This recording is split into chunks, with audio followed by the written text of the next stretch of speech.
una introducción general y después van levantando sus manitos, por favor, para que sea una cosa ordenada y van tocando sus manitos, que no hablemos todas juntas y que, bueno, se arme ahí el lío y así nos escuchamos todas, que por lo general son muy atractivas los comentarios, el debate, es decir, un club y un taller de lectura es un taller que se nutre de todas las conversaciones, de todos los posibles debates. Nosotros trabajamos con la idea de que los textos no tienen un solo significado, no tienen un solo mensaje, sino que tienen varios, múltiples sentidos. Y esos múltiples sentidos los vamos desglosando a partir de la lectura que vamos haciendo entre todas y todos, ¿no? Ahí vi que estaba Adrián, que dijo bienvenido, lo vi levantando su manito y la vi, y alguien más también que llegó, Teresa, que también llegó y estaba por ahí. Así que bueno, como cambiamos de Schweblin a Enríquez para este cuento juntos, bueno, a lo mejor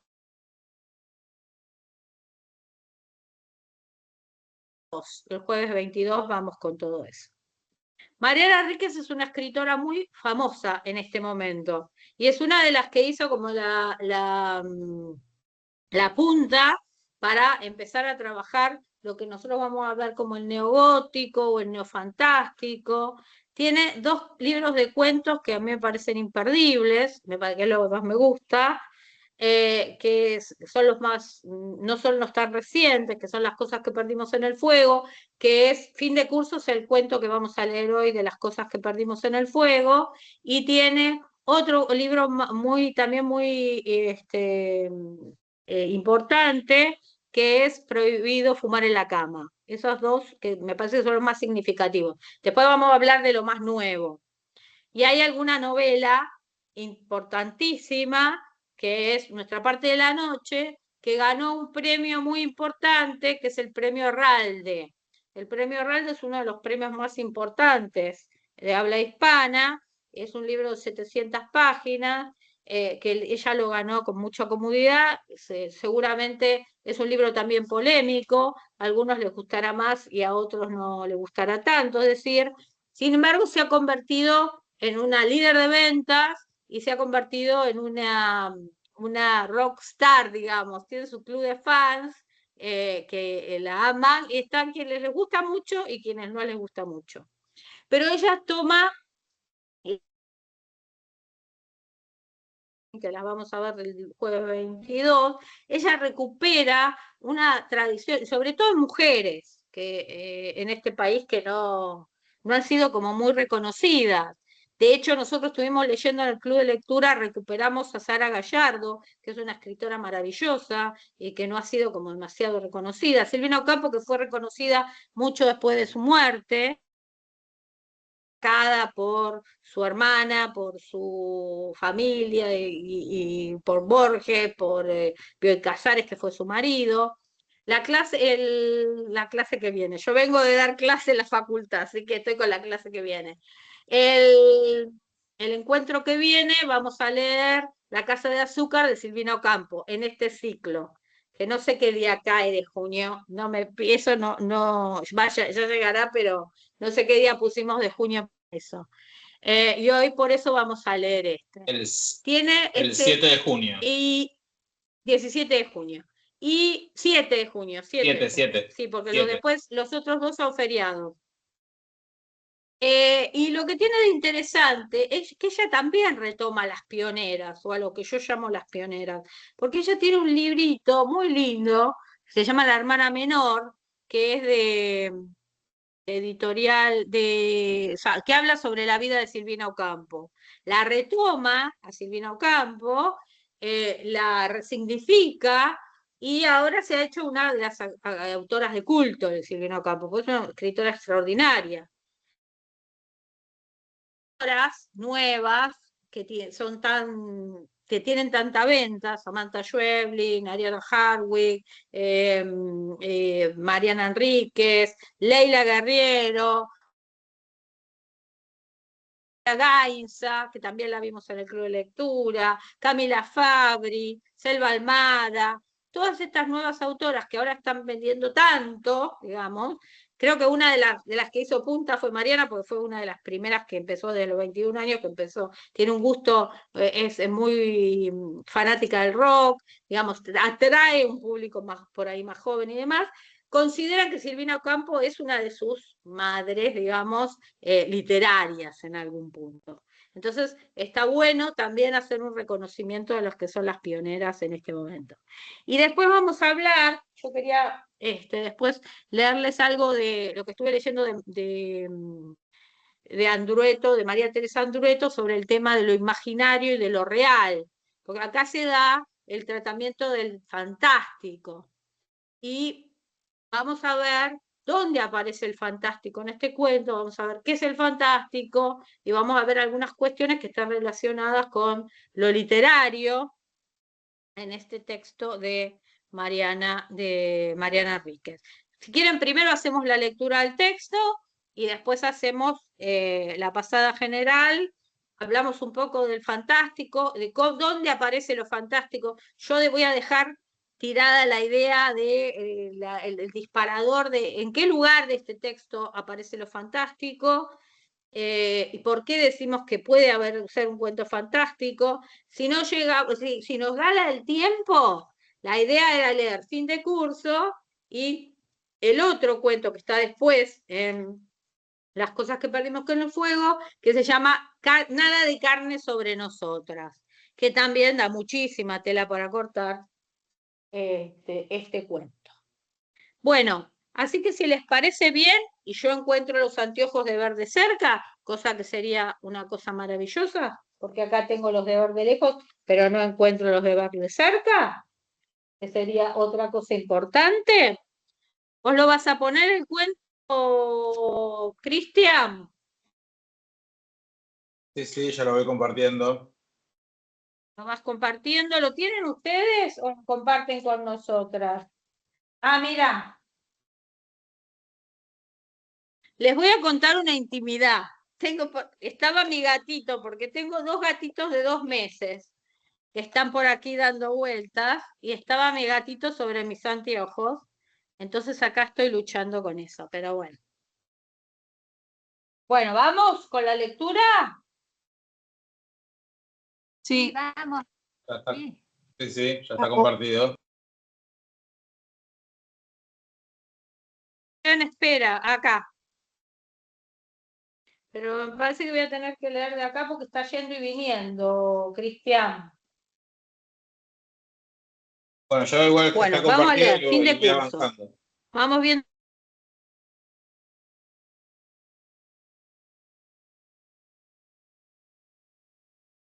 Era una de estas chicas que hablan poco, que no parecen demasiado inteligentes ni demasiado tontas, y que tienen esas caras olvidables. Esas caras que aunque una las ve todos los días en el mismo lugar, es posible que no las reconozca en un ámbito distinto.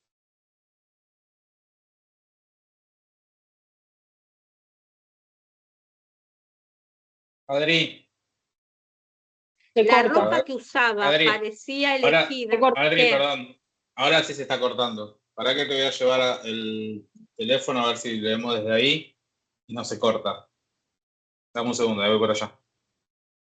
Se me está acordando desde el principio. No, pero antes no se cortaba. Ahora, No, ahora se empezó a cortar. al principio no, ahora se empezó a cortar. Sí.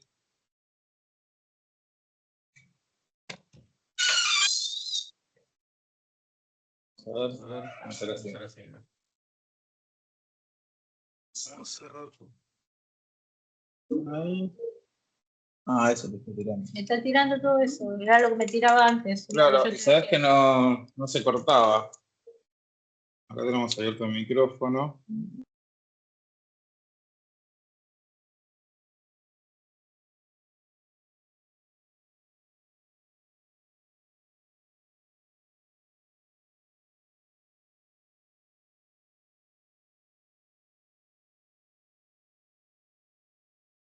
¿Me confirmarían si se escucha, por favor? Sí, se escucha bien. Sí, ¿escucha? Bueno, Ahora sí. acá, Sí, se acá escucha. igual, acá te lo dejo por ¿Se el micrófono. escucha? ¿Y por Sí. dónde hablo? Sí, se escucha. Habla acá. ¿Acá? Sí, sí. Bueno. Sí, pero ¿de dónde leo? Del librito, yo lo voy Bueno. adelantando de acá. Bueno, si no se corta, puedo leer también de ahí también. No, se corta. No, le del libro que yo lo voy adelantando de acá. Bueno, nunca le habíamos prestado demasiado. Sí, perdón. Nunca le habíamos prestado demasiada atención. Era una de esas chicas que hablan poco, que no parecen demasiado inteligentes ni demasiado tontas y que tienen esas caras olvidables. Esas caras que aunque uno las ve todos los días en el mismo lugar, es posible que no las reconozca en un ámbito distinto y mucho menos pueda ponerles un nombre. Lo único que las diferenciaba era que se vestían mal, feo y algo más. La ropa que usaba parecía elegida para ocultar su cuerpo. 2 o 3 talles más grandes, camisas cerradas hasta el último botón, pantalones que no dejaban adivinar sus formas. Solo la ropa hacía que nos fijáramos en ella. Apenas para comentar su mal gusto o dictaminar que se vestía como una vieja.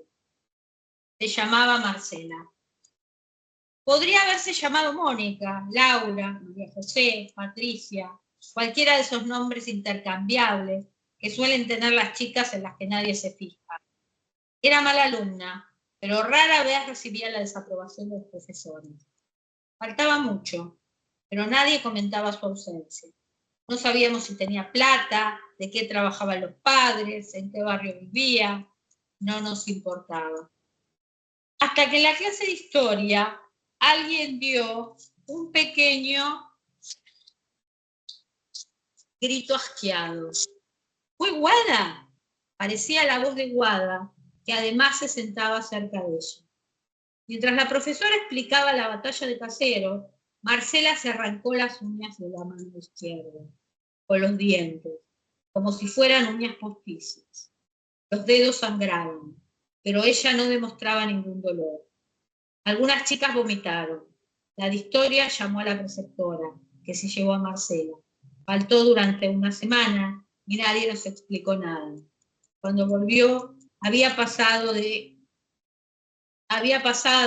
una semana, faltó durante una semana y nadie nos explicó nada.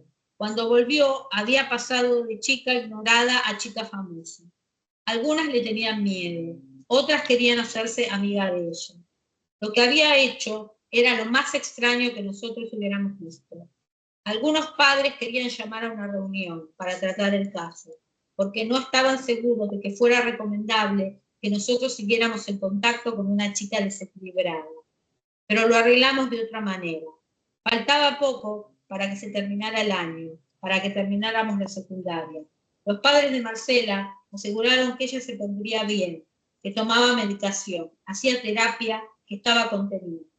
Los otros padres le creyeron. Los míos apenas prestaron atención. Lo único que les importaba eran mis notas, y yo seguía siendo la mejor alumna, como cada año. Marcela estuvo bien durante un tiempo. Volvió con los dedos vendados, al principio con gasa blanca, después con curitas. No parecía recordar el episodio de las uñas arrancadas. No se hizo amiga de las chicas que se le acercaron. En el baño, las que querían ser amigas de Marcela nos contaban que no se podía, que ella no hablaba, que las escuchaba pero nunca respondía, y se quedaba mirándolas tan fijo que al final les dio miedo. Fue en el baño donde todo empezó de verdad. Marcela estaba mirándose al espejo, en la única parte donde realmente podía hacerlo, porque el resto estaba descascarado, sucio, o tenía declaraciones de amor o insultos de alguna pelea entre las dos chicas rabiosas, escrito con fibra o lápiz labial. Yo estaba con mi amiga Agustina. Tratábamos de resolver una discusión que habíamos tenido más temprano. Parecía una discusión importante. Hasta que Marcela sacó de algún lado, el bolsillo probablemente, una gilet. Con rapidez exacta se cortó un tajo en la mejilla. La sangre tardó en brotar, pero cuando lo hizo, salió casi a chorro y le empapó el cuello y la camisa abotonada, como de monja o de prolijo varón. Ninguna de las dos se sanó. Marcela se seguía mirando al espejo, estudiando la herida, sin un gesto de dolor. Eso fue lo que más me impresionó. No le había dolido, estaba claro. Ni siquiera había fruncido el ceño o cerrado los ojos. Recién reaccionamos cuando una chica que estaba haciendo pis abrió la puerta y gritó, ¿qué le pasó? Y trató de detener la sangre con un pañuelo. Mi amiga parecía a punto de llorar. A mí me temblaban las rodillas. La sonrisa de Marcela, que seguía mirándose mientras se apretaba la cara con el pañuelo, era hermosa. Su cara era hermosa. Le ofrecí acompañarla hasta su casa, hasta una salita para que le cosieran o le desinfectaran la herida. Ella pareció reaccionar entonces y dijo que no con la cabeza, que se tomaba un taxi. Le preguntamos si tenía plata. Dijo que sí, y volvió a sonreír. Una sonrisa que podía enamorar a cualquiera. Faltó otra vez durante una semana. La escuela entera sabía del incidente. No se hablaba de otra cosa. Cuando volvió, todos trataban de no mirar la venda que le cubría la mitad de la cara y nadie lo conseguía. Ahora yo trataba de sentarme cerca de ella en las clases. La única que quería era que me hablara, que me explicara. Quería visitarla en su casa. Quería saber todo. Alguien me había dicho que se hablaba de internarla. Me imaginaba el hospital con una fuente de mármol gris en el patio y plantas violetas y marrones, begonias, madreselva, jazmines. No me imaginaba un instituto para enfermos mentales, sórdido, sucio y triste. Me imaginaba una hermosa clínica llena de mujeres con la mirada perdida. Sentada a su lado vi, como todas las demás, pero de cerca, lo que estaba pasando. Todas lo veíamos asustadas, maravilladas. Empezó con sus temblores, que no eran temblores, sino más bien sobresaltos. Sacudía las manos en el aire, como si espantara algo invisible, como si intentara que algo no la golpeara. Después empezó a taparse los ojos, mientras decía que no con la cabeza. Los profesores lo veían, pero trataban de ignorarlo. Nosotros también. Era fascinante. Ella se derrumbaba en público sin pudores y a nosotras nos daba vergüenza. Empezó a arrancarse el pelo poco después, el de la parte de adelante de la cabeza. Se iban formando mechones enteros sobre su banco, montoncitos de pelo lacio y rubio. A la semana empezó a adivinarse el cuero cabelludo, rosado y brillante. Yo estaba sentada a su lado el día que salió corriendo de una clase. Todos la miraron irse, yo la seguí. Al rato noté que venían detrás de mí mi amiga Agustina y la chica que la había auxiliado en el baño aquella vez. Tere, del otro punto. Nos sentíamos responsables o queríamos ver qué iba a hacer, cómo iba a terminar todo eso. La encontramos en el baño otra vez. Estaba vacío. Gritaba y lloraba con un berrinche infantil. La venda se le había caído y pudimos ver los puntos de la herida. Señalaba uno de los inodoros y gritaba, andate, déjame, andate, basta. Había algo en el ambiente, demasiada luz, y el aire apestaba más de lo habitual a sangre, pis y desinfectante. Yo le hablé. ¿Qué pasa, Marcela? ¿No lo ves? ¿A quién? A él, ahí en el inodoro, ¿no lo ves? Me miraba ansiosa y asustada, pero no confundida. Estaba viendo algo, pero no había nada sobre el inodoro, salvo la tapa destartalada y la cadena que estaba demasiado quieta, anormalmente quieta. No veo nada, no hay nada, le dije. Desconcertada por un momento, me agarró del brazo. Nunca antes me había tocado. Miré su mano. Todavía no le habían crecido las uñas, o a lo mejor se arrancaba lo poco que crecía. Se veían solo las cutículas ensangrentadas. No. Y mirando el inodoro otra vez, sí que está ahí, hablale, decile algo. Tuve miedo de que la cadena empezara a balancearse, pero seguía quieta. Marcela parecía escuchar, mirando atentamente el inodoro. Noté que casi no le quedaban pestañas tampoco. Se las había estado arrancando. Pronto empezaría con las cejas. ¿No lo escuchás? No. ¿Pero te dijo algo? ¿Qué dijo? Contame. En este punto, Agustina se metió en la conversación, diciéndome que dejara en paz a Marcela, preguntándome si estaba loca. ¿No ves que no hay nada? No le sigas el juego, me da miedo. Llamemos a alguien. Fui interrumpida por Marcela, que lo oyó. Callate, puta de mierda. Tere, que era bastante chica, bastante cheta, murmuró que eso era too much y se fue a buscar a alguien. Yo traté de controlar la situación. No le des bola a esta tarada, Marcela. ¿Qué dice? Que no se va a ir, que es de verdad, que me va a seguir obligando a hacer cosas y no le puedo decir que no. ¿Cómo es? Es un hombre, pero tiene un vestido de comunión. Tiene los brazos para atrás. Siempre se ríe. Parece chin, pero es enano. Tiene el pelo engominado. Me obliga. ¿Te obliga a qué? Cuando Tere llegó con una profesora a la que había convencido que entrara en el baño, después nos dijo que en la puerta se habían juntado como 10 chicas, escuchaban todo haciéndose shh entre ellas. Marcela estaba a punto de mostrarnos que lo obligaba a hacer el engominado. Pero la aparición de la profesora la confundió. Se sentó en el piso, con los ojos sin pestañas que no parpadeaban mientras decía que no. Marcela nunca volvió a la escuela. Yo decidí visitarla. No fue difícil conseguir su dirección. Aunque su casa estaba en un barrio al que nunca había ido, me resultó fácil llegar. Toqué el timbre temblando.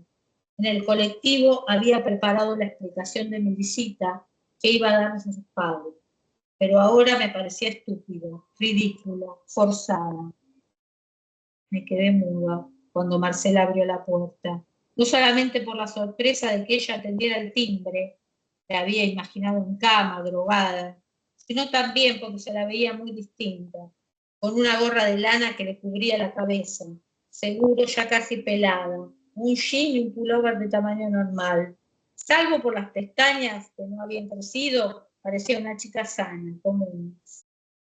No me invitó a pasar. Salió, cerró la puerta y quedamos las dos en la calle. Hacía frío. Ella se abrazaba el cuerpo con los brazos. A mí me ardían las orejas. No tendrías que haber venido, dijo. Quiero saber. ¿Qué querés saber? No vuelvo más a la escuela. Se terminó, olvídate de todo. Quiero saber qué te obliga a hacer él. Marcela me miró y olfateó el aire alrededor. Después desvió los ojos hacia la ventana. Las cortinas se habían movido apenas. Volvió a entrar en su casa y antes de cerrar un portazo dijo, ya te vas a enterar. Él mismo te lo va a contar algún día. Te lo va a pedir, creo, pronto. A la vuelta, sentada en el colectivo, sentí como palpitaba la herida que me había hecho en el muslo con una trincheta bajo la sangre la noche anterior. No dolía. Me masajeé la pierna con suavidad, pero con la suficiente fuerza para que la sangre al brotar dibujara un fino trazo húmedo sobre mi jeans.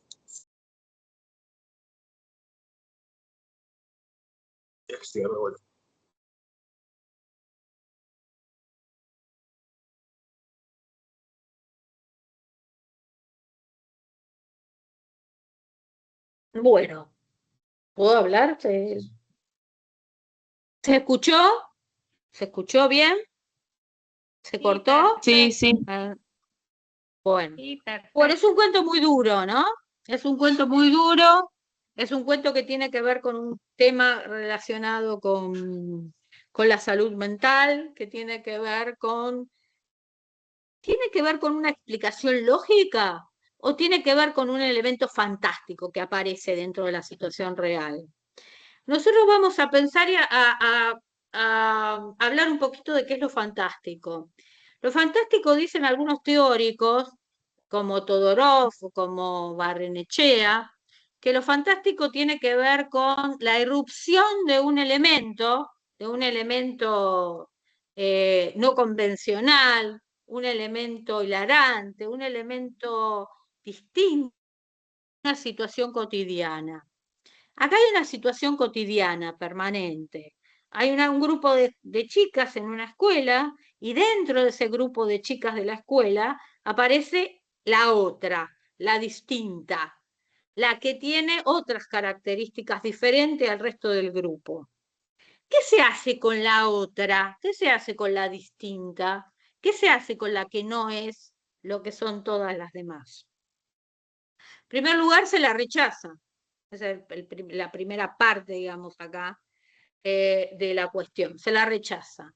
Y por el otro lado, por otro lugar, se empieza, cuando ella se corta, empieza a cortarse, que es una práctica como bastante usual. Yo lo he dado en el profesorado y mucha gente, muchas alumnas me han contado las prácticas de sus alumnos en las escuelas, así que es una práctica que está como bastante difundida actualmente entre los adolescentes, lamentablemente, o sea, que trata un tema actual, digamos, en algún sentido.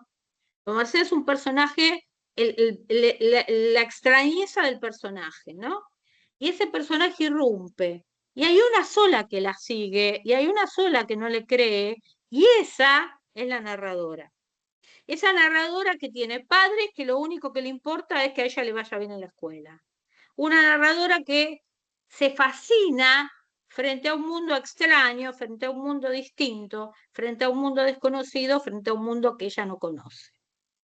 El primer tópico que habría que trabajar acá es por qué este personaje se llama Marcela. Marcela es un nombre de una generación anterior, es de mi generación, Marcela. No es un nombre para una chica de una generación de 30 y pico, digamos.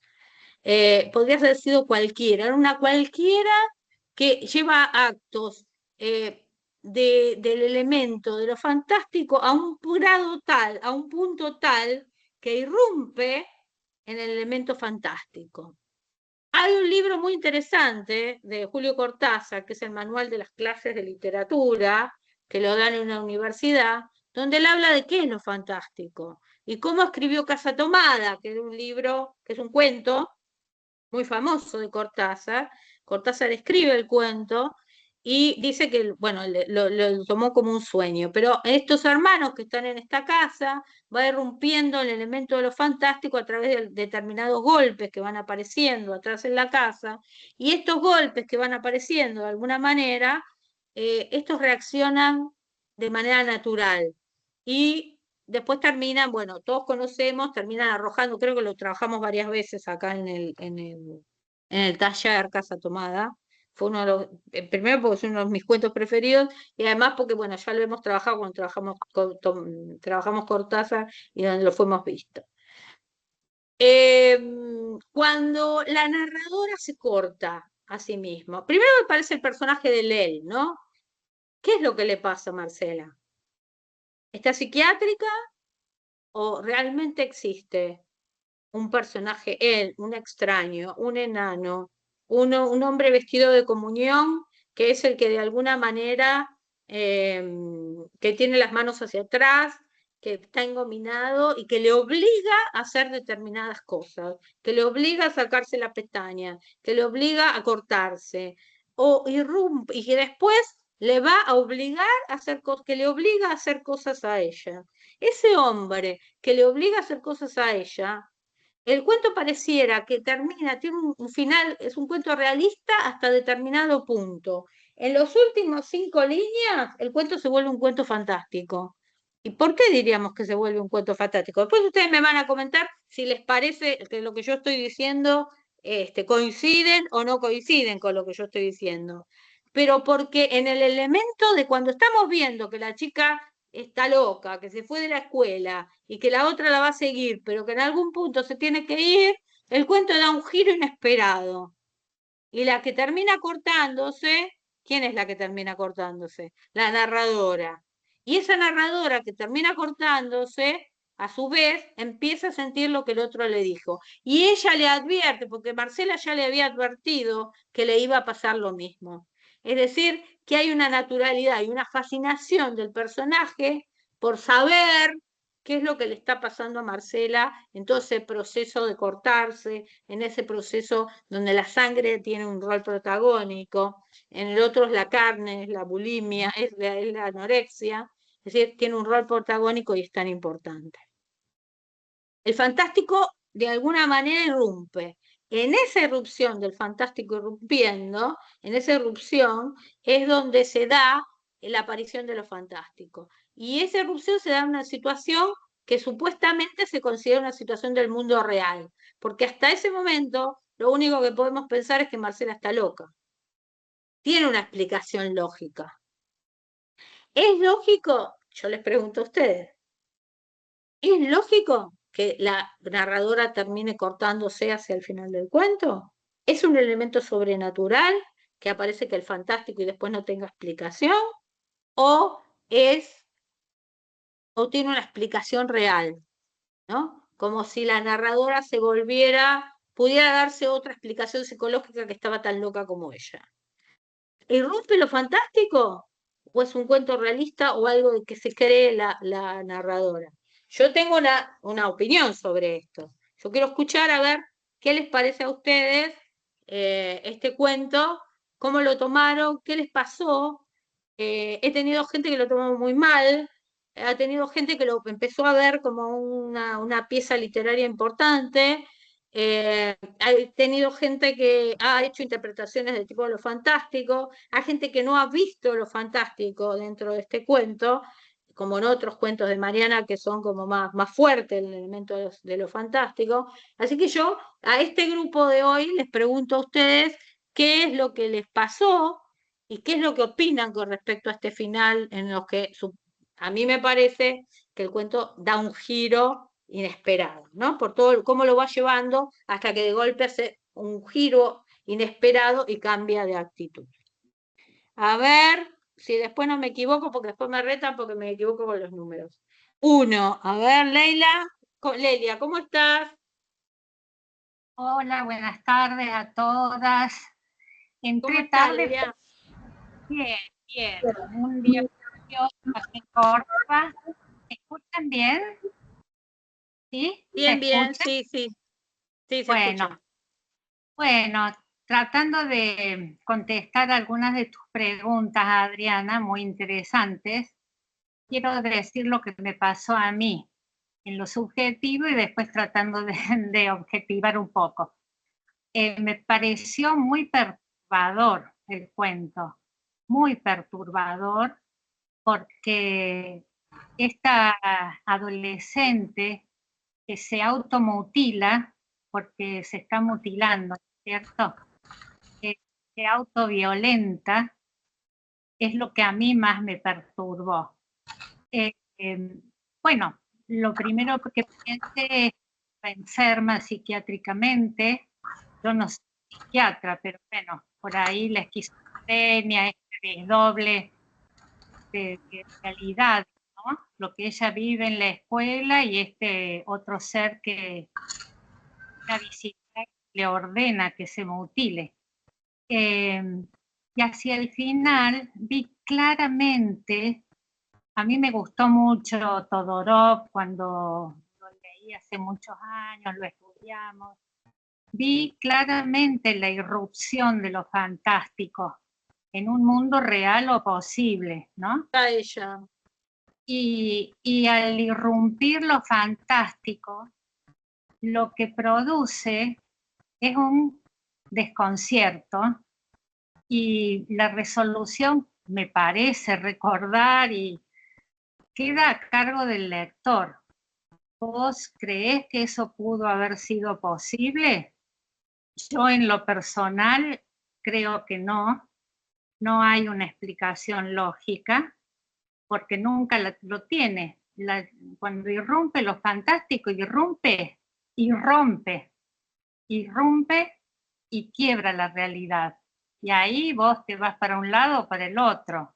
Yo creo en esto que me están diciendo, que la chica pudo haber sido tomada por ese ser o no, ¿no? Entonces, bueno, eso quería comentar. A mí Mariana Enríquez me resulta tremenda dura, Tremendo. tremendamente dura. Por eso casi como que me cuesta leerla por su modo de plantear. Pero bueno, hasta ahí puedo decir para dar pie a otras compañeras.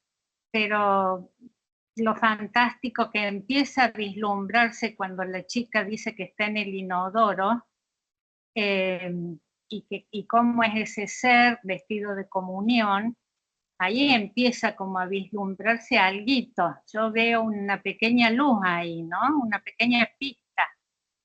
Y después ese final con la compañera que termina mutilándose también, ¿no? Cortándose.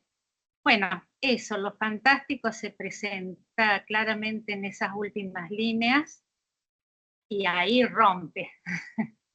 Irrumpe y Bueno. rompe. Así que eso, Adriana, gracias. Bueno, gracias a vos, Lilia. Muchas gracias. Muchas gracias. Romy, que estás por ahí. ¿Cómo estás? Hola, ¿Cómo ¿qué estás? tal? Bien. Bien. Bueno, a ¿Qué mí me Mariana decís? Enríquez me encanta, he leído muchos cuentos Me de encanta. ella. Sí. Bueno, puede haber como dos historias. Está la historia esta de este ser maligno, que es como que si le pasara primero a Marcela y después fuera con la narradora y le tocara a ella ahora sufrir las cosas que hace este ser maligno. Y la historia 2 podría ser el tema de un abuso sexual y que la chica nos anima a contar quién es el verdadero abusador. Y cuando dijo como Adrián, no vestido de lo dice comunión, el digo, texto ¿no y será? no lo está, o sea, a mí me parece Porque más nos por lo decía, fantástico que por esta cosa más realista, pero digo, en algún punto, bueno, podemos pensarlo también. no era una escuela católica, ¿no? Porque yo pensaba, ¿no será que estaba, porque dijo de lo del vestido de comunión, digo, ¿no será o un cura o alguien? Porque después Sí, también pensé, ¿no será pareciera que tiene intrafamiliar esa. el abuso? Esa es la otra historia que yo decía, bueno, está la historia fantástica, la del ser diabólico, y que bueno, a estas chicas al principio, como decías vos, primero le hacían bullying y después como que las fascinaba, porque es algo distinto, y me hacía acordar a los Bueno, emos y a todos esos que seleccionan. esta cosa de la fascinación, ¿no? Como primero es la chica que nadie ve y de golpe a partir de todos estos actos, de estos actos tan terribles, empieza a ser la chica más famosa de la escuela, ¿no? Eso lo dice claramente en el texto. Bueno, entonces ahí se va dando como un giro también en la historia. Bueno, bárbaro. Bueno, Romy, muchas gracias por siempre, como Bueno, siempre, como siempre, como siempre. Eh, ¿Quién tiene el uno? Adrián. Adrián, ¿cómo estás, Adrián? Bien, bien, bien, todo en orden.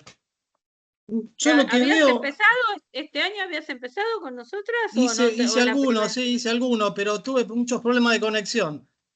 Ah, mira, estamos Entonces como yo hoy hoy. entré sin problemas. Bueno, bárbaro. Yo lo que veo del personaje es una profunda transformación. Es un tanto ambiguo, me da la sensación, lo fantástico. Porque si bien la chica llama la atención cuando empieza a hacer esto, hay otras chicas que sienten miedo, siguen teniendo repulsión. Pero ella la empieza a ver hermosa. Y para ella era también alguien despreciable, pero cuando empieza a lastimarse, sobre todo en el baño, que dice que la cara es hermosa, yo veo un cambio demasiado grande en la narradora y es como, también podría ser como un gesto de imitación lo que hace. Se nos fue Adrián. ¿Qué pasó? ¿Estoy? ¿Se escucha? Sí, ahora sí, ahora sí. Sí, sí, sí. Decía que puede ser como un gesto de imitación. Se siente seducida por lo que la otra chica hace y por Puede ser como un imitación. gesto de invitación. Por eso estoy preguntando. ¿Cómo lo ven ustedes? ¿Hay como un giro inesperado en el cuento en el cual empieza a imitarla porque queda fascinada a ella con esa acción? La narradora, O el perdóname, elemento fantástico empieza a cundir en ella también? la narradora tendría que, no lo dice obviamente Mariana, pero la narradora tendría que ver al enano.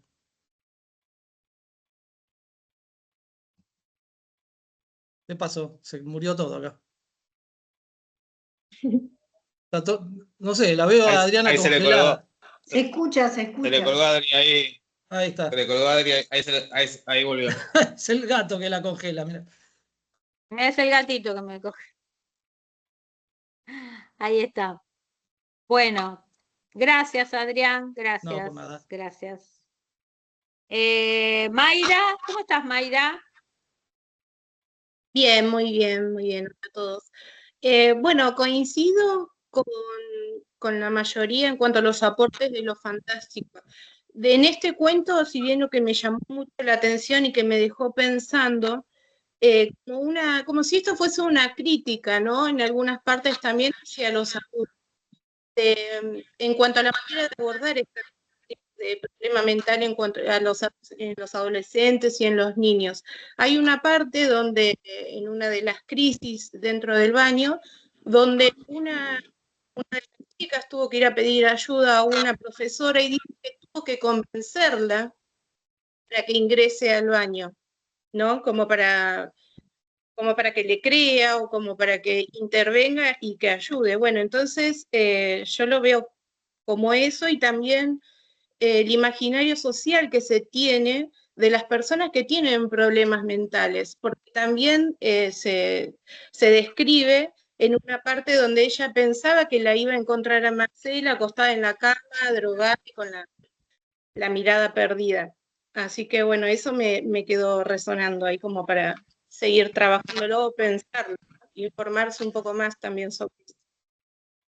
Sí, es un tema que también, o sea, lo que a mí me gusta del trabajo de Mariana Enríquez es cómo los temas más sórdidos, los temas más reales y más terribles, los vuelve ficción y hace de ello también no solamente una ficción, sino un tratamiento literario muy interesante, ¿no? Que le da ahí esa cuestión que está relacionada con lo fantástico. Bueno, sí, el tema de la salud mental que está bien determinado ahí. En el otro también, en Nada de carne sobre nuestros otros, también está el tema de las mujeres y la salud mental. Así que eso es un poco lo que está como corriendo el texto de alguna manera. Bueno, a ver, Silvia, que estás ahí.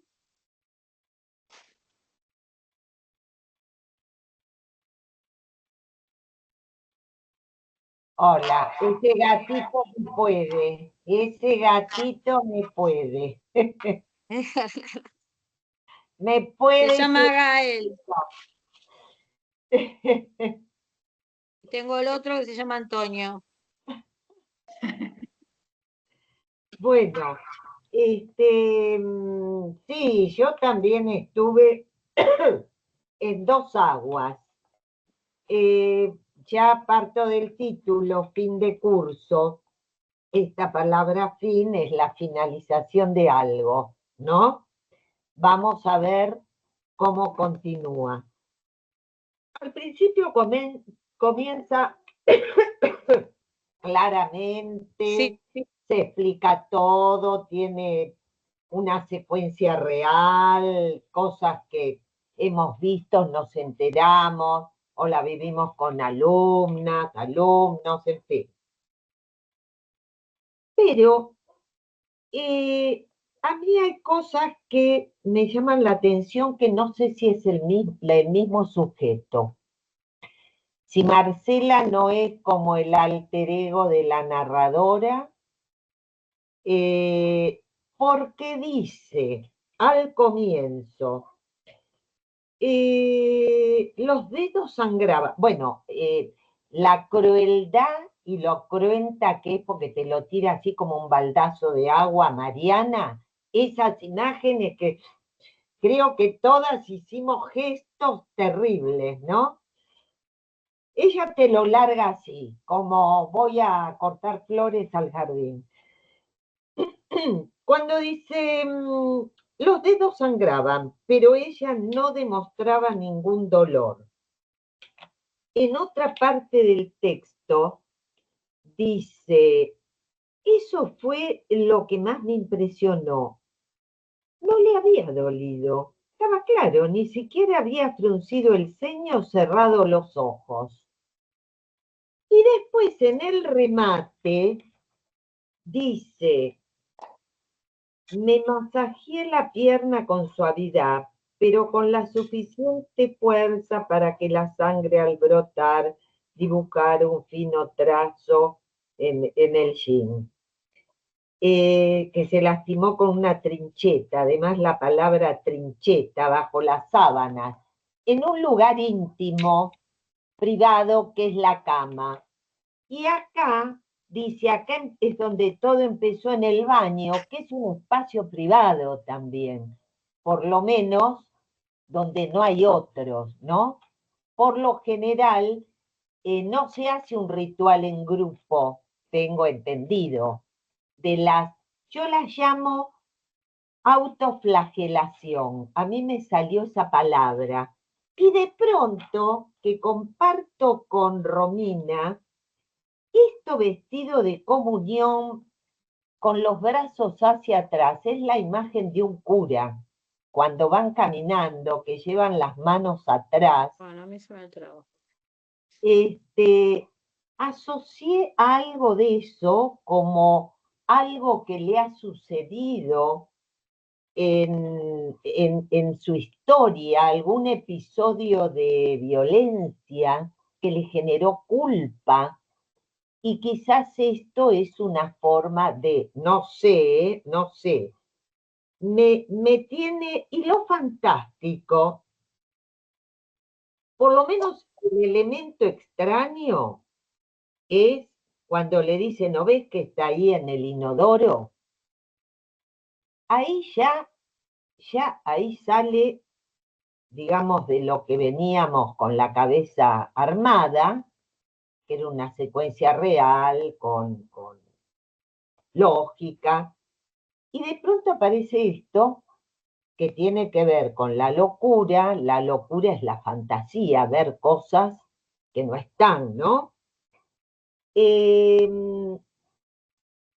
Yo para mí ahí inicia algo que como lectora me pone en alerta, pero después sí remata con el último párrafo, a la vuelta sentada en el colectivo. Entonces no sé si es una misma, Ahí me tiene, ¿viste? Bueno, eso que dice Silvia es interesante, porque está el tema del otro, el desdoblamiento. Si ella no se convierte en el otro que nunca, al que nunca tuvo en cuenta, digamos, a la que nunca tuvieron en cuenta. Por eso yo hablaba de lo distinto, de lo extraño, de los otros. Bueno, eso por ahí voy aclarando, pero estamos viendo muchas cosas. Es complejo esto, no es tan sencillito. Gracias. No.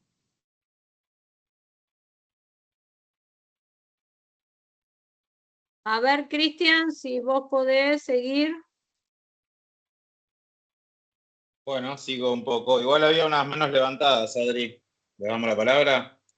Estaba María Cristina. No, yo no te escucho. No sé si los demás me escuchan. ¿Sí? Sí, Ahí Cristian, estaba te María escuchamos. Cristina. Sí, se escucha, se Le escucha. escuchamos. Y Adriana ¿Terminó también. Silvia? ¿Cómo? Sí, terminó Silvia. Y le damos la palabra a María Cristina, que había levantado la mano, y después Estefanía también. Bueno, buenas tardes a todos. A mí me pasó lo que le pasó a las otras compañeras. Yo considero que se puede tomar como un cuento fantástico, sobre todo el final, o puede tomarse como algo realista. Coincido, no sé si fue Estefanía la que dijo que ese enano con ese vestido de comunión le hacía pensar que había sido sometida a algún abuso. Y muchos de los casos de autoagresión o autolesión en adolescentes es para distraer algún recuerdo traumático de abuso. Esta autoagresión o autolesión se considera como un trastorno límite de la personalidad y puede ser o para llamar la atención o o cuando el adolescente está sometido a un estrés muy importante, la salida es la autoagresión, o para evitar un recuerdo traumático, dentro del cual pudo haber estado el abuso por algún sacerdote en un colegio católico. El elemento fantástico es el final. Yo creo que lo sorpresivo es ese final en donde la narradora es como que la imita y comienza a autolesionarse. Pero también uno lo puede tomar como esa cosa de imitación cuando el adolescente se fascina con un amigo y que lo va a imitar. Es decir, se pueden tomar de las dos maneras. Por eso uno puede darle las dos interpretaciones. Me hizo acordar a otra vuelta de tuerca, en donde uno no sabe si le cree a la institutriz de los chicos o no. Es decir, es un final muy abierto y el lector yo creo que le puede dar su propia interpretación. Pero... Sí, eso es como, bueno, primero que es literatura, ¿no? Estamos hablando de ficción. Y segundo que eso es el fantástico también, ¿no? No tener una explicación válida. Exacto. Por eso, yo creo que todas las explicaciones son válidas. Pudo haber pasado eso o pudo haber pasado que la imitó. Los adolescentes tienden a imitar actitudes de gente, de sus ídolos o de la gente, de los otros adolescentes que los enamoran en cierta forma. Entonces, pueden ser las dos explicaciones. Era eso nada más. Bueno. Ahí Estefanía había levantado la mano, pero la bajó, no sé si igual quería intervenir. Y Sí, si no, después está Ferna. Sí, Estefanía, te escuchamos. No, a mí lo que me dejó pensando fue el tema de la situación en el baño, el tema de la cadena, que ella primero dice que estaba normalmente quieta y después dice que esperaba que por favor no se moviera, que siguiera quieta. Entonces, en un principio empieza como con esa fascinación de que lo extraño de la actitud de Marcela la fascina, pero después veo en eso como algo raro, ¿no? Como que ella estaba ya, como que empezaba a vislumbrar lo que Marcela le estaba diciendo, aunque no lo veía claramente. Me dejó pensando eso y después también me hizo pensar en lo que decían de esto del desdoblamiento. Era eso nada más, ese elemento ahí que me quedó como, me quedó pensando. Gracias, Belén. Bienvenida al ciclo. Gracias. No, Ferna, ¿no? Ferna. Sí, está Ferna. Hola. ¿Estás? Sí, acá estoy. ¿Me escuchan? Sí, perfectamente. Ah, ok. No, yo escuchándolos a ustedes pienso en que la narradora tiene la misma edad que Marcela, según lo que vemos, ¿no? Entonces, el elemento fantástico, me pregunto si no es para nosotros como lectores encontramos un elemento fantástico. ¿Cómo puede ser que entre adolescentes no les parezca fantástico la ausencia de dolor, sino que les produzca fascinación, ¿no? Este morbo que es tan propio de todos los seres humanos, pero que en la adolescencia se acentúa. Me parece que es una estrategia muy, muy, muy inteligente de Mariana, el hecho de que para el lector es fantástico, porque somos adultos, porque los adolescentes se nos convierten en otros, los desconocemos, quizás estoy flasheando.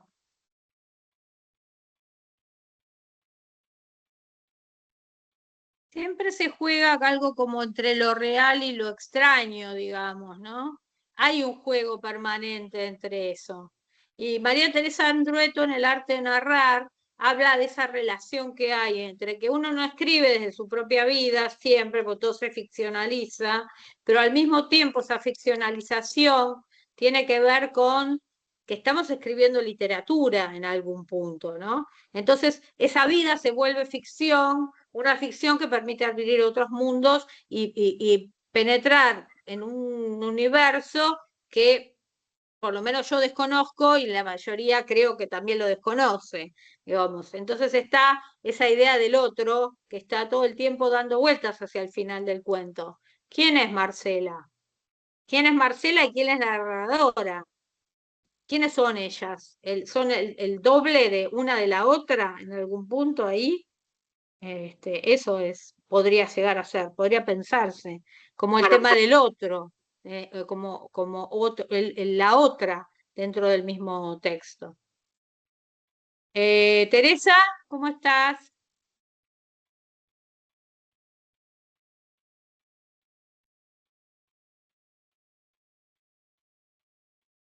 Estás con el micrófono cerrado, Teresa. Tenés que abrir tu micrófono.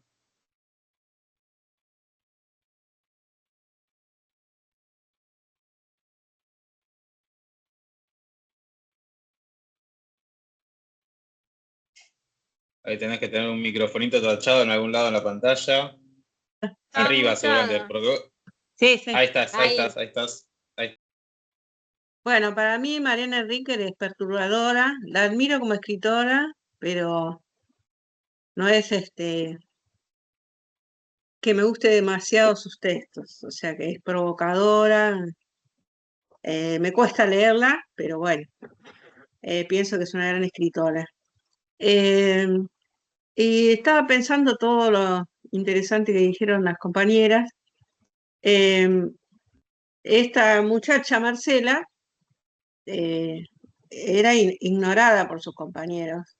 Y ahí también a mí me hace un poco de ruido porque, o sea, la manera de que la reconozcan es cortándose o haciéndose, digamos, flagelándose, porque de otra manera sería perturbadora. No la tienen en cuenta, incluso la familia, pero el colegio, las profesoras, o sea, y otra de las cosas que veía que la narradora está como fascinada por su sonrisa, por qué linda, que es muy linda, o sea, eso ahí me hace una cosa, ella está fascinada por eso, la narradora, porque es muy linda y se viste mal y la ropa es fea, o sea, ahí también está, hay mucho de representar una cosa ante sus compañeras, o sea, para ella se viste mal, es fea la ropa, hasta que se empieza a hacer esas cosas, o sea, que ahí me hace ruido y como cuento fantástico, no sé, la verdad que no lo puedo releer como algo fantástico.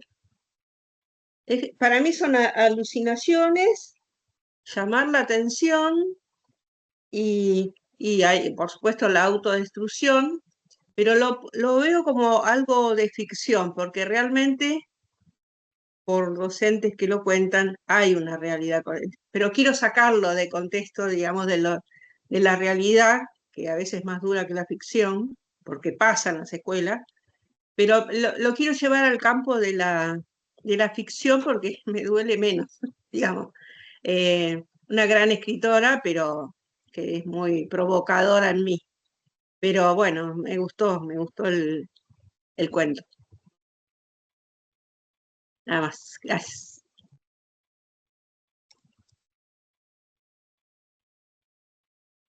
Gracias, Teresa. Ahí Adri me parece que no sé si se quedó sin audio. Adri, ¿nos escuchás? Parece que se quedó sin audio, ahora me voy a fijar. ¿No escuchás? ¿Yo estoy cortada Bueno, o sigo. No, te escuchamos, yo te escucho. Sigamos, está Alicia y después está Lorena. Alicia. Sí, en realidad lo que me llama la atención es esta, digamos, esta doble personalidad que tiene, ¿no es cierto? Por un lado, lo que decía la compañera, esto de vestirse mal, de que era ignorada por las compañeras y demás, y por el otro lado, esa escena en el baño donde ella se corta de una manera que no, pareciera como que, bueno, dicen que al otro día o cuando vuelve toda con una venda en la mitad de la cara, o sea que se corta bastante. No obstante eso, bueno,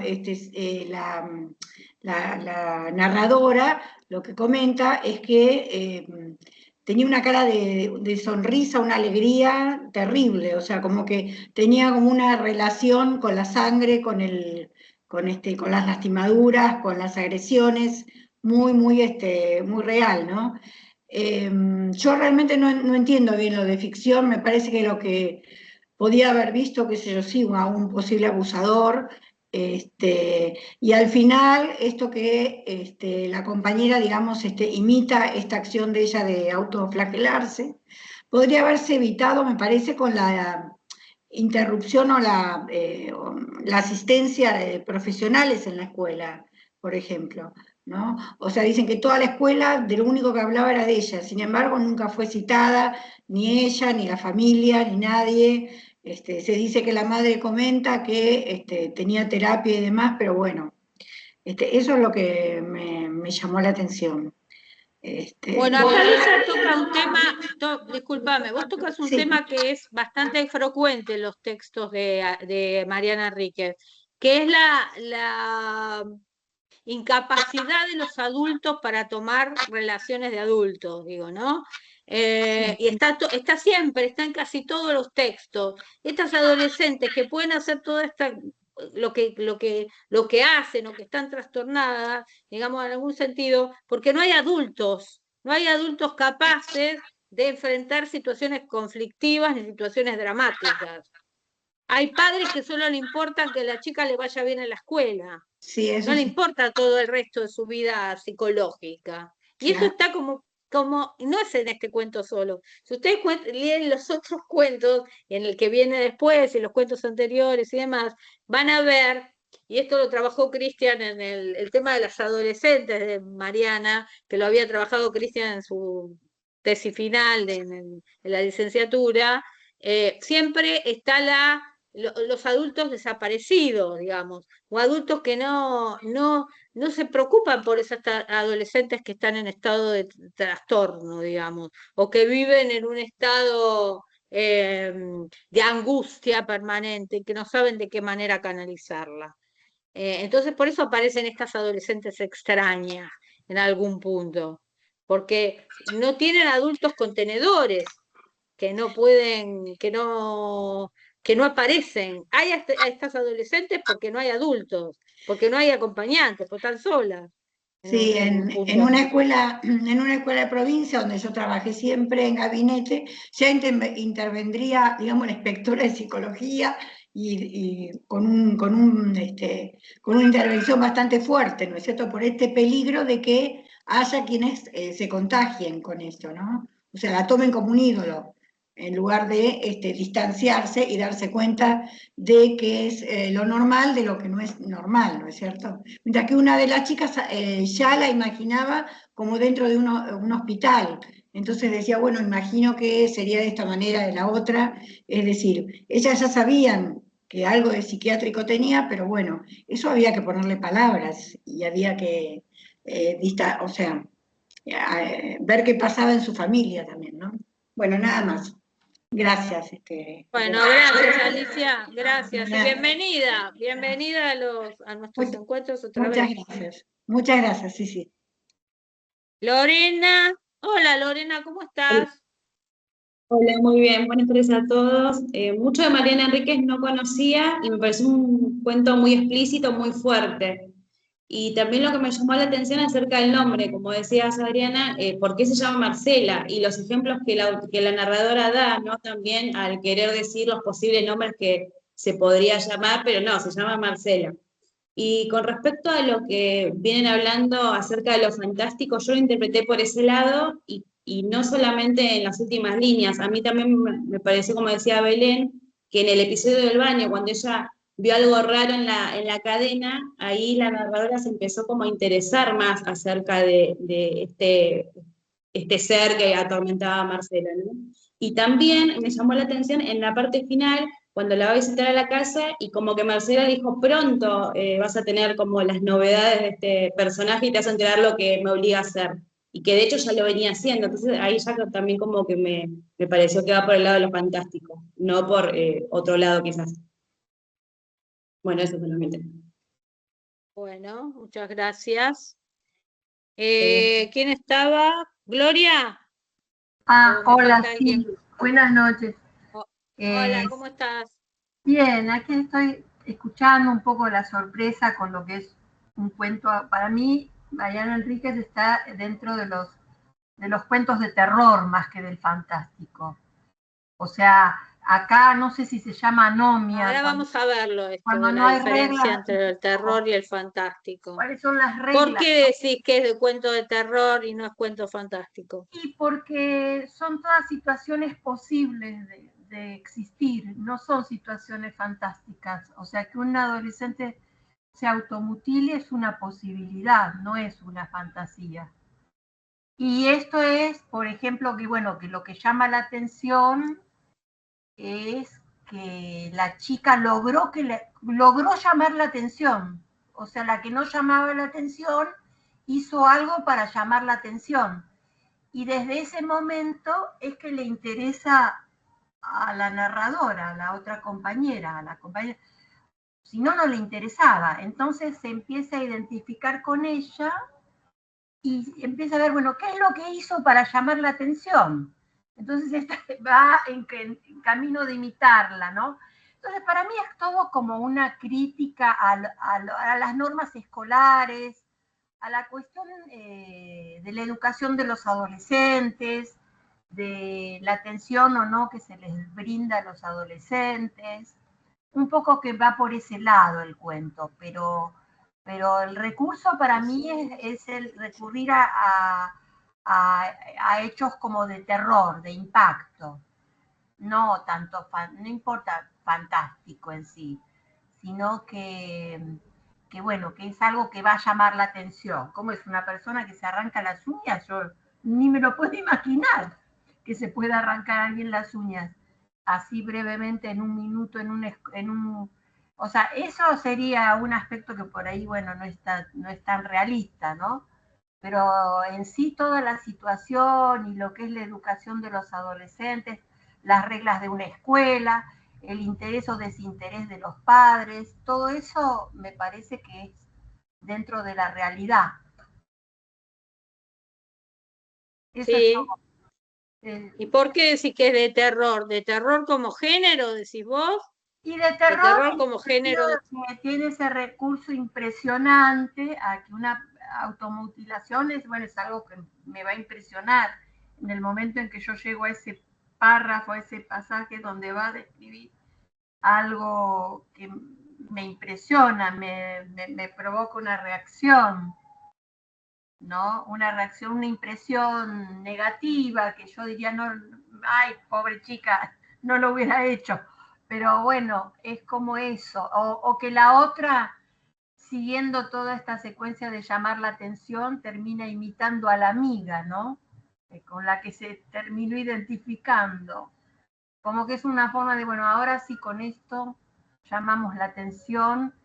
Y también, bueno, ¿por qué se llama la atención y por qué no se llama la atención? ¿No? Es como una especie de crítica velada a lo que son las reglas sociales y el cuidado de las personas, ¿no? Un poco eso. Bueno, gracias, Gloria. Adri. Gracias.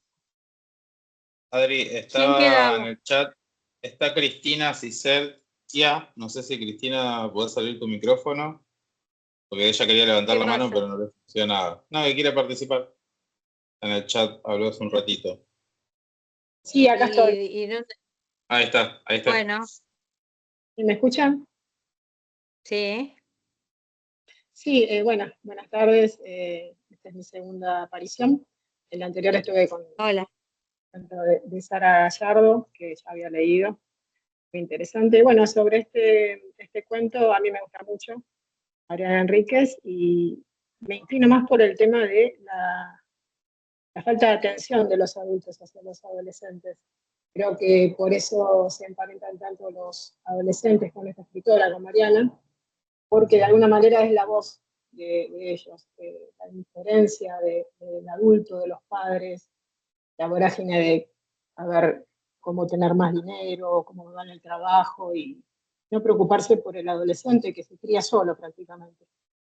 Entonces yo veo que entre la narradora y Marcela hay como una, más allá de el paralelismo en la edad que tienen, porque son chicas de la misma edad, creo que hay como una hermandad entre ellas, y eso le gusta mucho a Mariana Enríquez, en el cuento que, bueno, el chico sucio, también ese compañerismo, esa unión que hay entre, no sé si alguno leyó Un chico sucio, bueno, entre Lala y la narradora, acá veo que esa unión, esa fraternidad, digamos, existe entre la narradora y Marcela. O sea, me da miedo lo que le pasa, después me da curiosidad lo que le pasa, y después quiero sentir lo que ella siente. Entonces yo creo que viene por ahí la mano. Yo tengo hijos adolescentes y ya un poco más mayores, y creo que hay que estar atento a todas estas llamadas de atención, porque son parte de la cotidianeidad de lo que estamos viviendo ahora, ¿no? La vorágine en la que se vive. Eso ocurre.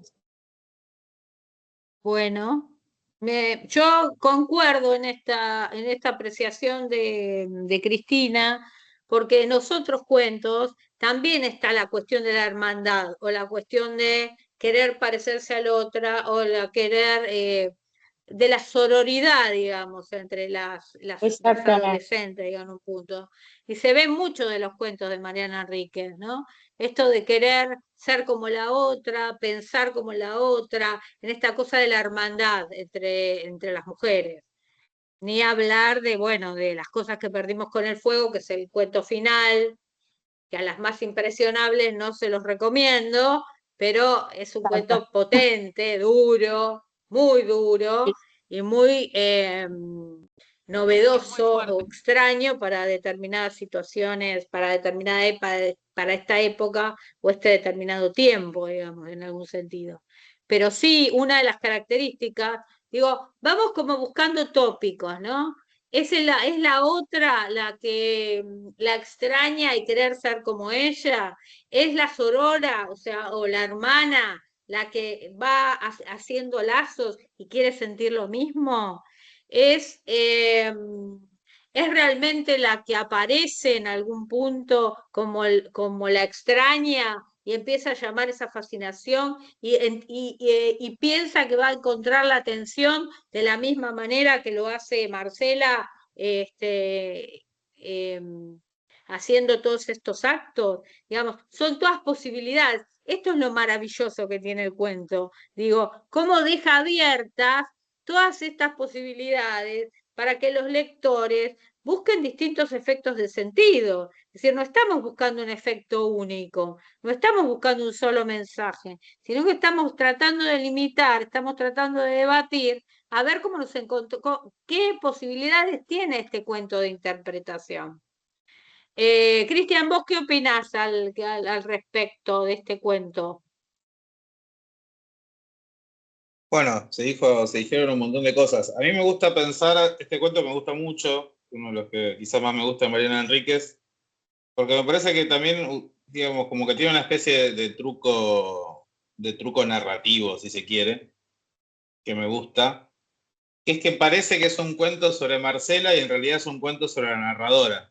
Es decir, que parece que está contando la historia de Marcela y en realidad está contando su propia historia. Por eso termina como termina, digamos. ¿No? Por eso, cuando habla de Marcela, en muchos momentos, en realidad está hablando de ella misma y de lo que ella le está pasando. Más que hablando de lo que le pasa a Marcela. Entonces ahí hay algo interesante, ¿no? Porque parece como una especie de narrador testigo que cuenta lo que le pasa a otra, pero en realidad de algún modo está contando lo que es su propio proceso, ¿no? De lo que le está pasando a ella, solamente que no termina de decirlo directamente, no puede hablar directamente de lo que le pasa a ella, sino que habla a través de lo que le pasa a la otra.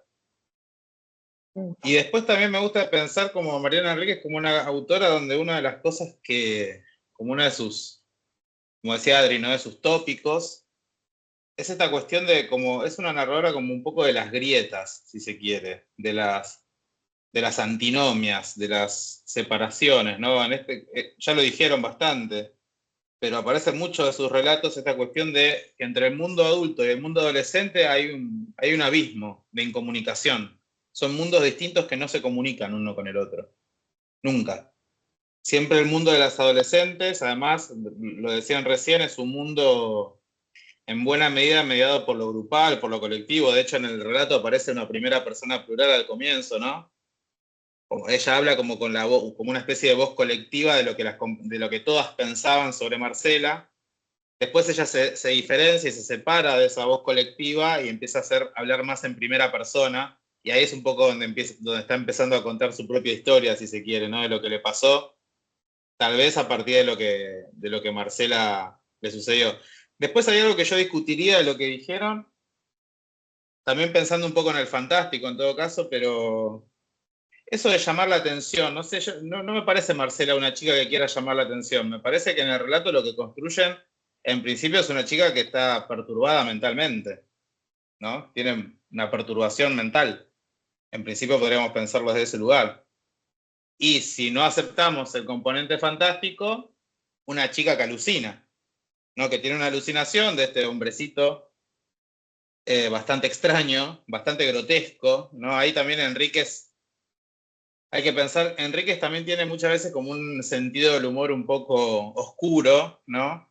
Y mete elementos que vos decís, ¿qué onda esto? Porque no, como que parece que Enríquez parece muchas veces que está tratando las cosas de manera súper seria, lo hace, pero al mismo tiempo en sus relatos mete como algún distanciamiento un poco irónico, ¿no? Y todo este componente, es como dice en un momento sobre el hombrecito, es chino pero enano, dice en un momento. ¿Qué es chino? ¿Por qué chino pero enano? ¿No? No sé, como si metiera como pequeñas humoradas, ¿no? Ahí también en el texto un poco filtradas. Pero sí, de lo fantástico, a mí me parece que entra dentro de esto que ustedes decían de Todorov, ¿no? De la vacilación.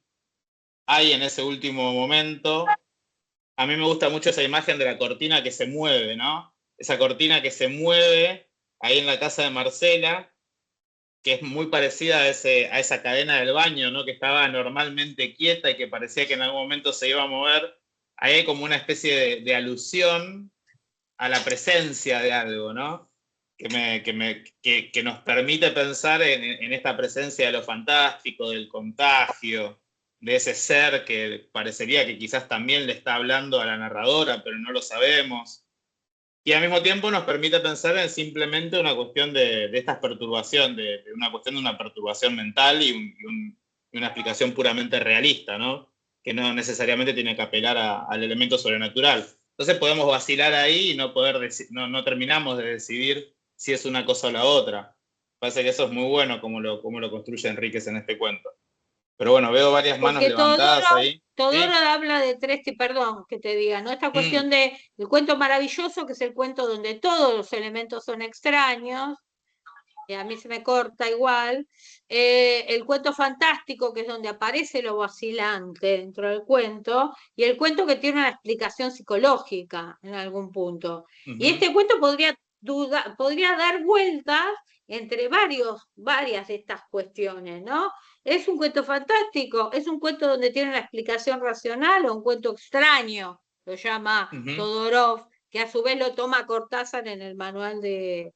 Entonces queda ahí como flotando esa idea entre lo fantástico y lo racionalmente explicable. Y ahí me parece donde está el mérito, digo, ¿no? Pues no es un cuento que pueda definirse absolutamente desde lo genérico y deja abierta todas las puertas para todas las interpretaciones posibles. Es un gran mérito porque hay que tener mucha mucha capacidad de escritura para hacer un cuento que deje toda esa capacidad de interpretaciones, esa posibilidad de interpretaciones abiertas. Digo, eso no lo logra muchos autores. Pensaba que habíamos leído a Camilla, creo que el encuentro anterior, y que Camilla es más cerrada en algunas cuestiones, ¿no?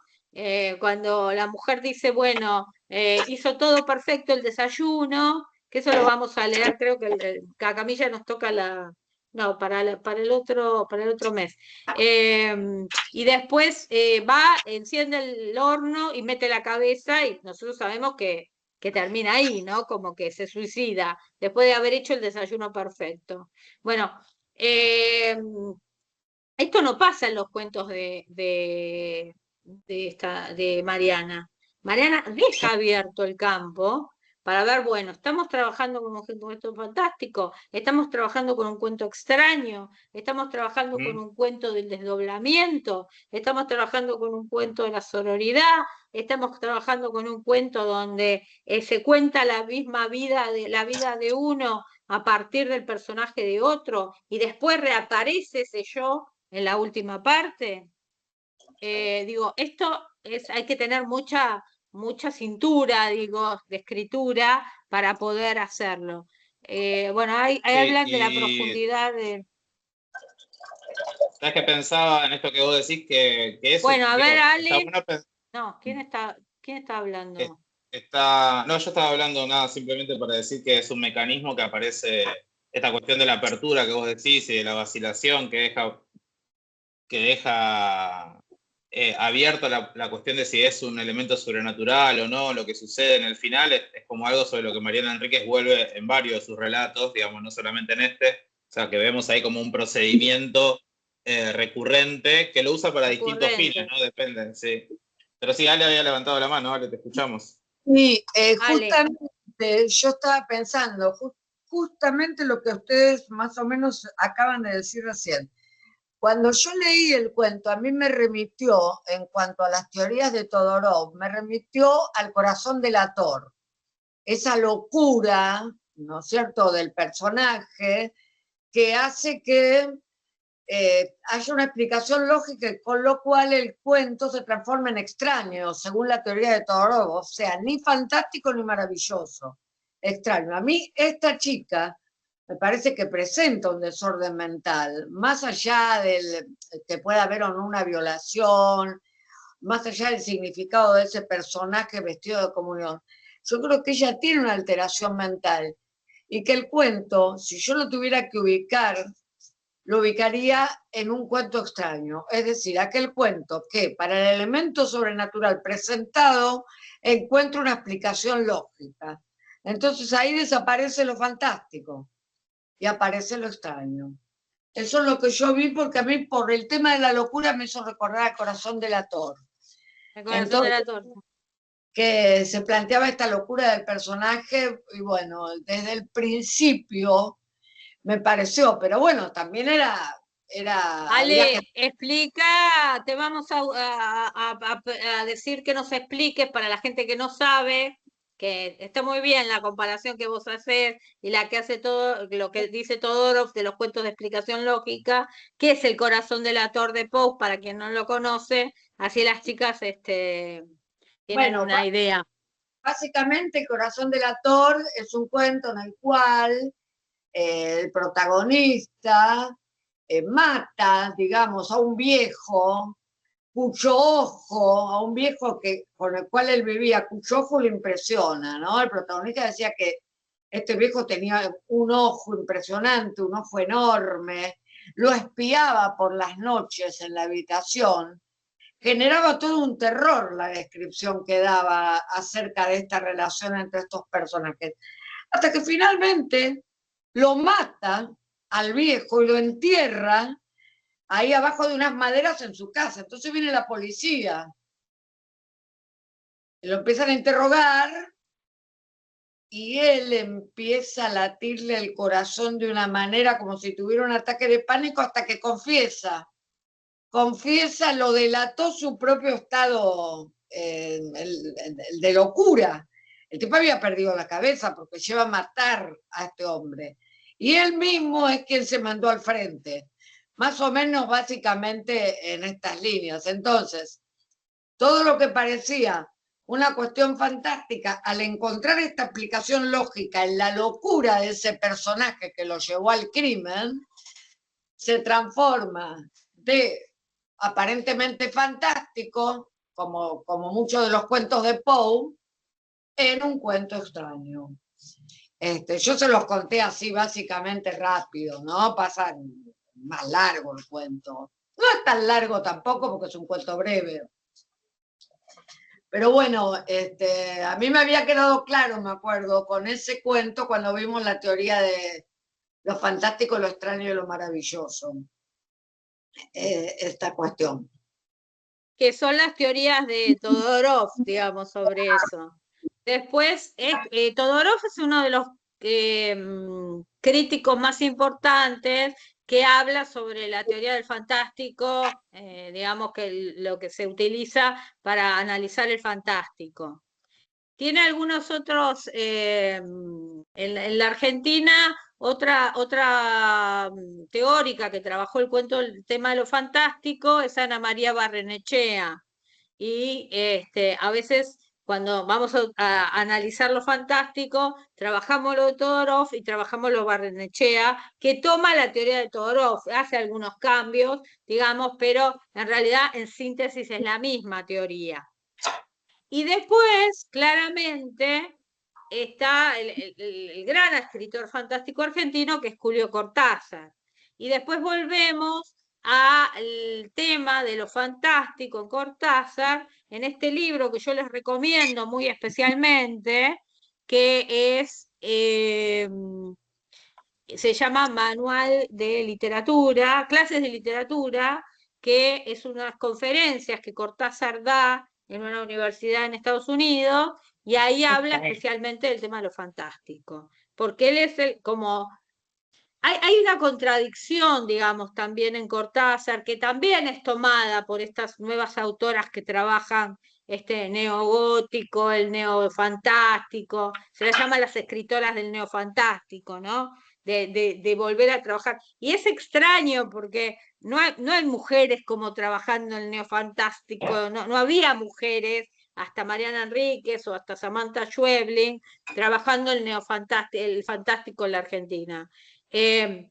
Cortázar había quedado como un precedente, digamos, y sí, Silvina Ocampo, que vamos a leer La Casa de Azúcar, el próximo encuentro, de un cuento juntos, sí había trabajado, venía trabajando el tema de lo fantástico y nunca había sido demasiado promocionada. Digamos que Silvina Ocampo siempre fue una escritora que quedó a la sombra de su marido, que era Bioy Casares, de su hermana, que era Victoria Ocampo, que pertenecían a la alta sociedad argentina. Y es rescatada por estas otras autoras, por Samantha, que es rescatada por Mariana Enríquez, sobre todo por Mariana Enríquez.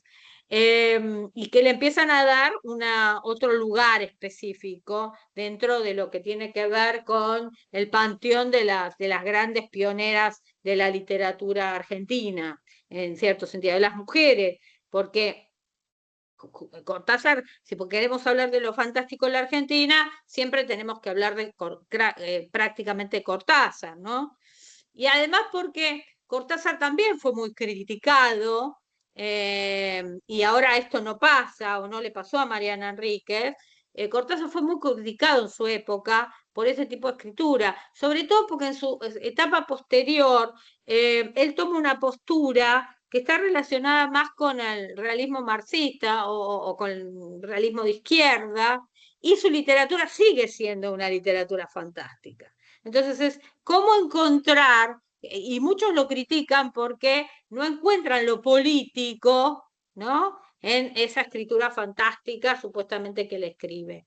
Y claramente hay un dejo de lo político que está muy claramente, y él explica en el manual de literatura por qué lo real construido como objeto, permite otras interpretaciones y no tiene que ser solamente una literatura realista. Entonces yo creo y por las lecturas que vengo haciendo de Mariana Enríquez, que Mariana Enríquez retoma ese carácter de Cortázar de la construcción fantástica, la construcción, no sé si decirle de terror, no me parece que sea una escritora del terror, me parece que aparece el elemento extraño dentro de ese elemento vacilante, dentro de ese mundo que es un mundo totalmente de lo real, ¿no? Un mundo que es del mundo de lo incierto en algún punto. ¿Qué decían las chicas? ¿De qué decía de Mariana Enríquez en el chat? Que no lo llegué a leer. Alicia decía que en muchos cuentos de Mariana Enríquez aparece el elemento político en lo fantástico. Exactamente, eso es claramente lo que yo quiero decir, que lo político aparece en el mundo de lo fantástico, que no es necesario un cuento realista para hablar de una cuestión política. Y acá hay muchos temas, por eso digo que es un fantástico donde aparece todo, hay una cantidad de tópicos que aparecen en el texto que tienen que ver claramente con esto, ¿no? Que tiene que ver con los adultos. Acá Alicia habla de los adultos desaparecidos, ¿no? Y en el otro cuento que no llegamos a leerlo, pero yo les digo que lo lean, que se llama Nada de carne sobre nosotras, también termina con el tema de pisar los huesos de los desaparecidos, ¿no? Entonces, sí, fantástico, siempre en el elemento fantástico está la cuestión de los huesos y siempre está de la cuestión de Tati, nacida en el 75. Mariana Enríquez tiene como en la mayoría de los cuentos es muy puntual en lo que tiene que ver con las fechas históricas. Y habla del menemismo con fechas bien determinadas, y habla de los desaparecidos en las épocas bien determinadas, y todos esos adolescentes se enmarcan dentro de un contexto político. Y acá puede poner temas de lo real, como es una chica cortándose, una chica mutilándose, autoflagelándose, en un mundo donde hay adultos desaparecidos, ¿no? Que también ese juego con la palabra me remonta a otras situaciones. Ella tiene una postura claramente política tomada, pero creo que su textualidad va más allá de eso, ¿no? No quedarse solamente en el aspecto político, sino que hay un juego de construcción del lenguaje, de recursos del lenguaje, que deja abierta la posibilidad, que eso es lo interesante de la literatura, ¿no? Cuando leemos literatura, dejar abierto un mundo de miles de posibilidades o de muchas posibilidades para decir, bueno, o discutir entre nosotras si es un cuento extraño, si es un cuento maravilloso, si responde a la teoría de Todorov, si no responde, si es un cuento maravilloso, dijimos que no era, pero podíamos pensar si es un extraño o un fantástico. Y además, adjudicarle un sentido político, adjudicarle un sentido de las vidas, de lo que le pasa en la vida cotidiana. Así que yo las remito al cuento que sigue, porque me parece que es un cuento que es fundamental para poder seguir un poco la historia. La idea era, ya nos quedamos sin tiempo, pero la idea era leer, que es lo que yo en realidad hago en general, leer los dos cuentos, leer Fin de Curso y leer Nada de carne sobre nosotros, porque está el otro tema que también tiene que ver con las adolescentes, que es el tema de la anorexia, ¿no? De esa chica que llega un momento que ya no quiere tener, no puede comer, no puede tener carne, y además está ampliamente relacionado con Tati, con el 75, con el tema de los desaparecidos. Es decir, hay una fusión de los temas reales con los temas reales del mundo social con los temas reales del mundo político. Digo, hay que tener mucha cintura de escritura, digo, para poder hacer esas combinaciones. Más allá de que nos resulte cruenta, más allá de que nos resulte cruel, que nos resulta, Más allá de que no sea la escritora que más nos guste, quizás para mí tampoco sea la escritora que más me guste, tampoco, no sé si es la escritura que más me gusta tampoco a nivel de novela. No sé si Nuestra parte de la noche, que es la novela esta tan grande que ganó el Herralde, es lo que más me gusta, porque ya creo que hay como un abuso de determinado procedimiento, que era lo que decía Cristian recién, y bueno, igual es una gran novela, digo, ganó el premio Herralde. Hay que tener mucha cintura de escritura, mucha facilidad para la escritura, mucho talento para la escritura, para poder hacer estas combinaciones y para que podamos estar 2 horas discutiendo si es un cuento extraño, si es un cuento fantástico, cuál es el contexto político-social en el que aparece, cuál es el problema de los adultos con los adolescentes, cómo se dan estos dos mundos separados, el mundo de los adolescentes y el mundo de los adultos, cómo se da la relación entre las mujeres, que son las mujeres, la sororidad entre las mujeres, la una que quiere ser la otra, ella contándose a sí misma. Fíjense la cantidad de tópicos que nosotros estamos discutiendo en este texto. Esto es la idea de lectura juntos. Leer un texto que lee, nosotros en los diseños curriculares decimos, bueno, el lector experto, pero hay alguien que va como poniendo el énfasis en determinadas cuestiones de los textos y ¿qué es lo que hace? Abre el debate, porque en realidad la literatura, la ficción es esto, una apertura del debate para que podamos reflexionar sobre los distintos efectos de sentidos del cuento. Si nosotros como profes, les pedimos a nuestros alumnos, bueno, a ver, como hacían nuestros profesores con nosotros durante muchos años, a ver, ¿qué es el mensaje que deja este cuento? Y les pedimos así, el cuento queda totalmente cerrado. O sea, no queda abierto a todas estas posibilidades de interpretación que todos los cuentos pueden tener. El cuento se cierra en su interpretación. Y entonces, ¿cómo? ¿Quién hablaba? Que se lo limita, sí. Claro, se lo limita. Y la literatura no es limitante. La literatura debe abrir mundos, debe abrir experiencias, debe abrir posibilidades, debe abrir otras posibilidades de pensamiento. La lectura tiene que tener un sentido crítico, si no, el cuento se cierra en sí mismo, como en una caparazón, y entonces no tenemos la posibilidad de decir, bueno, nos puede pasar esto, nos puede pasar lo otro, puede pasar lo social, puede pasar lo político, puede pasar la hermandad, puede pasar la sororidad, puede pasar los adultos que no aparecen, digamos. Esta es la apertura o la idea de leer entre todos, que es una posibilidad dentro de esta cuestión de pasar del espacio privado de la lectura, que es lo que nosotros hacemos cuando leemos cada uno en su mundo, y después abrirla. Entonces la abrimos y la leemos entre todos, y cuando la leemos entre todos, surgen multiplicidad de efectos de sentido.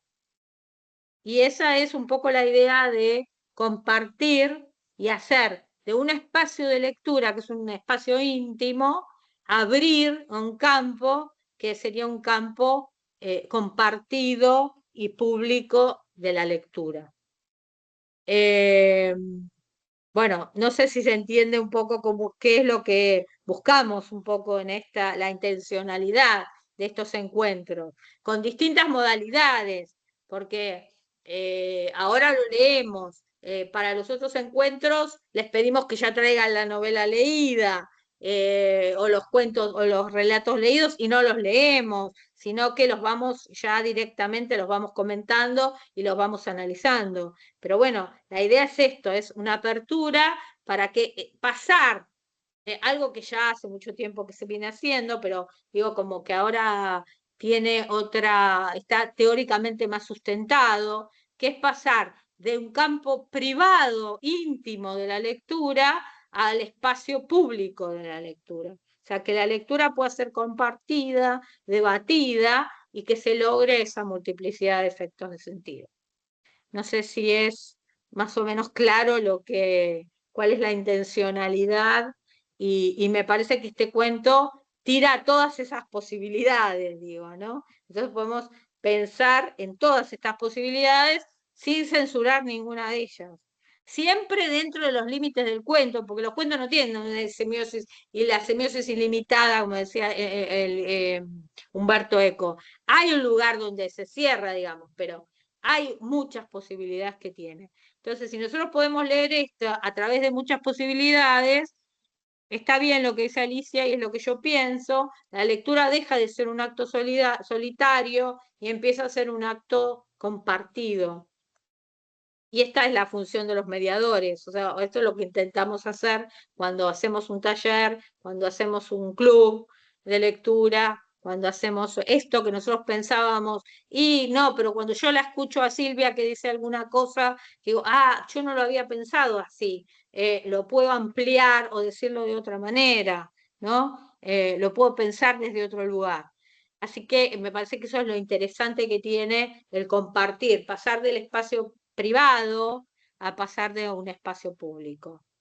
Así que bueno, ¿quedó algo más que quisieran? Ya nos estamos yendo. ¿Quedó algo más que quisieran compartir o que quedó sin poder expresarse? A ver, Alicia, o Alicia, levantaste. Sí, no, simplemente yo abrí la carpeta sobre Ocampo, Silvina Ocampo, y dice encuentro 3, carpeta vacía. No sé si ustedes, porque es en junio, todavía no lo cargaron o qué, digamos. O que yo no lo tengo. No está cargado todavía. No está cargado. Pero ya lo vamos a subir. Muchísimas gracias. Muchísimas gracias. Bueno, gente, espero que les haya gustado el cuento, o no, pero bueno, les haya dado para pensar, por lo menos, ¿no? De pensar algunas posibilidades de lectura.